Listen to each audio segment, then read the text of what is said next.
আসসালামু আলাইকুম সম্মানিত ভিউয়ার্স, কেমন আছেন? আমি মোহাম্মদ জাকারিয়া, চিকিৎসক, মোটিভেশন স্পিকার। আপনাদের মাঝে স্বাস্থ্য বিষয়ে আলোচনা নিয়ে আসলাম বন্ধুরা। বিভিন্ন সময় বিভিন্ন ধরনের আলোচনা নিয়ে এসে আজকেও স্বাস্থ্য বিষয়ে আলোচনা। তো বন্ধুরা, অনেকে কমেন্ট বক্সে কমেন্ট করেছে যে ইদানিং অনেকের বাচ্চা নর্মাল পজিশনে চাচ্ছে।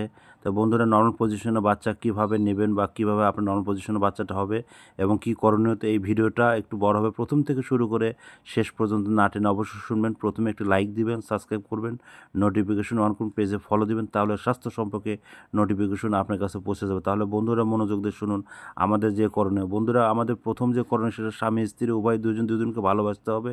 আর বিষয় হচ্ছে সেটা হচ্ছে যে আপনাদের প্রথম মাস, 1 মাস বা 2 মাস 3 মাস অবস্থাতে স্বামী স্ত্রী বা একটা প্রাথমিকভাবে একটা ডাক্তার দেখানো বা আলট্রাসোনোগ্রাম বা যে নিয়ম অনুযায়ী বা তাদের থাকা মেলা বা বিভিন্ন যে অনুযায়ী আছে বা বিভিন্নভাবে এলোমেলোভাবে জার্নি করা যাবে না।